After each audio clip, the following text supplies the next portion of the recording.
આજે આપણે બહુ જ હેલ્ધી એવી સોયાવડીનું શાક બનાવવાના છીએ. આને સોયાવડી પણ કહે છે અને સોયા ચંક્સ પણ કહે છે. આનું શાક બહુ જ ટેસ્ટી અને હેલ્ધી હોય છે.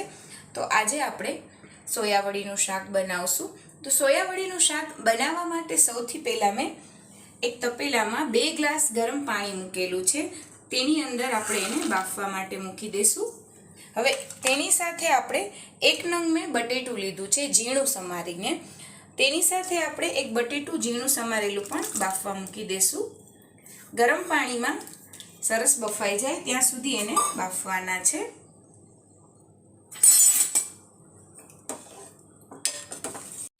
પાંચ થી 7 મિનિટ જેવો સમય સોયાવડીને બફાતા થશે. તમે જોઈ શકો છો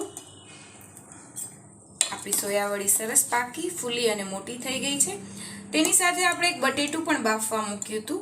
બટેટું પણ સરસ બફાઈ ગયું છે અને એકદમ નથી ગાળી નાખવાના. જો એકદમ ગાળી નાખશું તો ક્રન્ચી ટેસ્ટ બટેટાનો નહીં આવે. આપણે બટેટાનો થોડો ક્રન્ચી ટેસ્ટ જોઈએ છે. હવે આપણે તેને આ રીતે એક ચાયણીની અંદર બધું જ પાણી નિતારી લેશું. બટેટા પણ સાથે નિતાળી લેશું. આ રીતે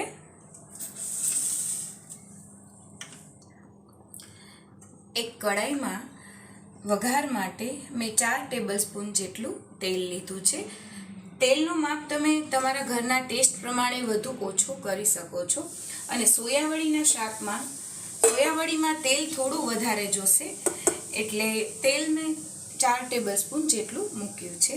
હવે આપણું તેલ ગરમ થાય પછી તેની અંદર એક ઝીણી સમારેલી ડુંગળી, એક ઝીણું સમારેલું ટમેટું અને લસણ મેં લીધા છે. આપણું તેલ ગરમ થાય એટલે આપણે શાકનો વઘાર કરી લેશું. આપણું તેલ ગરમ થઈ ગયું છે. હવે તેની અંદર રાઈ, જીરું અને હિંગનો વઘાર કરશું. ત્યારબાદ ઝીણી સમારેલી ડુંગળી, 1 નંગ ટમેટું, 2 ચમચી જેટલું લસણ,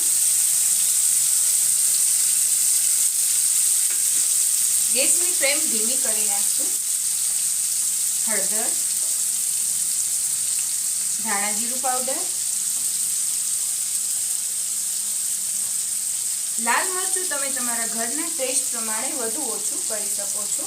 અહીં મેં 1 આખી ચમચી જેટલું લાલ મરચું એડ કર્યું છે. 1 ચમચી જેટલું નિમક, 1 ચમચીથી થોડું ઓછું લેજો. તેને આ રીતે બધું મિક્સ કરી દેશું.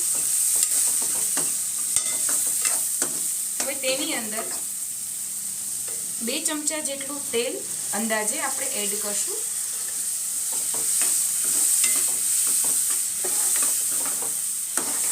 આ ગ્રેવીને આપણે એકદમ સરસ ચડી જાય અને ઘટ ગ્રેવી થઈ જાય ત્યાં સુધી પકાવશું ધીમા ગેસે.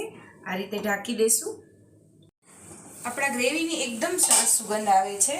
તમે જોઈ શકો છો એકદમ મસ્ત પાકી ગયું છે અને ગ્રેવી પણ ઘટ થઈ ગયું છે. હવે આપણે તેની અંદર થોડો રસો બનાવવા માટે પાછું અડધા કપ જેટલું પાણી એડ કરશું. હવે તેની અંદર ગરમ મસાલો, ત્યારબાદ આપણે જે ઝીણું સમારેલું બટેટું અને આપણી સોયાવડી જે આપણે ગરમ પાણીમાં બાફી હતી તે એડ કરી દઈશું. ગરમ ગરમ રોટલી અને શાક ખાવાની ખૂબ મજા આવે છે. આ રીતે તેને મિક્સ કરી લેશું.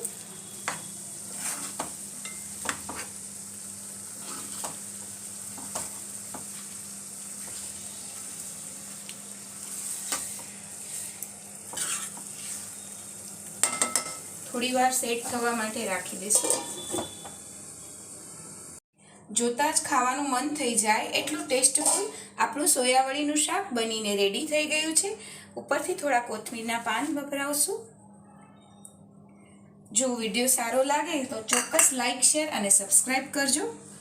આપણું સોયાવડીનું શાક એકદમ ટેસ્ટફુલ અને મસ્ત બની ગયું છે.